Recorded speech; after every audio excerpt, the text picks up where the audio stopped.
Thomas the Tank Engine was feeling very happy. His blue coat shone in the sun, he was right on time, and all around his branch line, the countryside seemed prettier than ever before.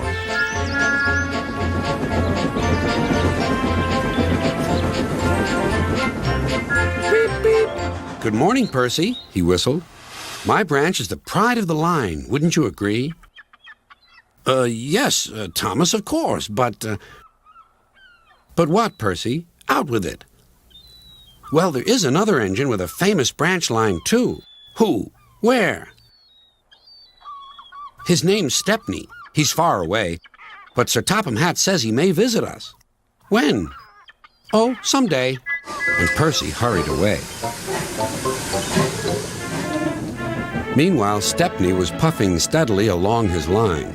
It isn't very long, and that made him feel a little sad. Later, he saw Rusty. The little diesel had helped save Stepney from scrap.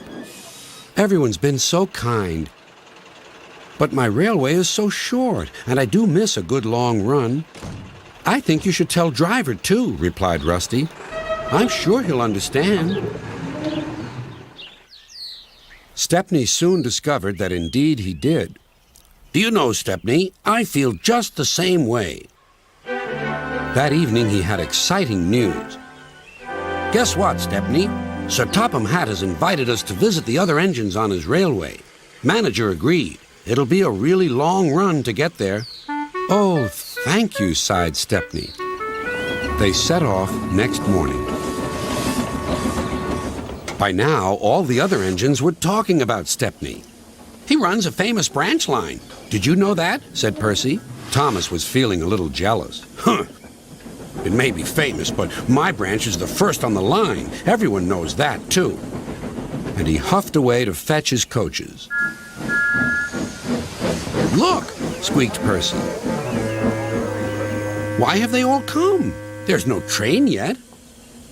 But Percy was wrong. The signal dropped, and from far away an engine whistled. Here he comes, yelled Douglas. Stepney puffed proudly through the junction.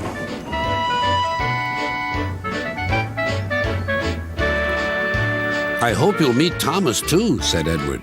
You both have branch lines to be proud of. Then Stepney set off to help Duck shunt coaches in the yards, and they worked happily together all afternoon.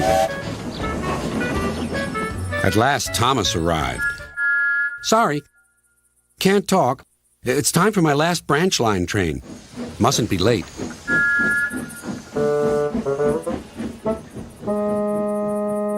He was hardly out of sight when the engines heard shouting at the station. Moments later came the alarm. Stop all trains! The signalman answered the telephone. A special, is it? I see. Thomas was impatient. Why are we waiting? My passengers are being delayed. Sorry, Thomas, said his driver. We're being shunted to allow another train to pass. Soon they heard an unfamiliar puffing sound. There was Stepney with his headlamp swaying and whistle blowing. He gathered speed and disappeared. Well, bust my boiler, said Thomas the Tank Engine. Next morning he was still fuming. Shunted, and on my own branch, too. It's a disgrace.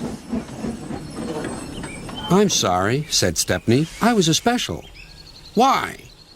An important passenger arrived just as you left. He ordered a special train, and Duck let me take it. We had a splendid run, but, finished Thomas, it can make an engine nervous not to know the line. Exactly, said Stepney. You're such an expert. Thomas felt much better. He couldn't be cross anymore and began telling Stepney all about his branch line.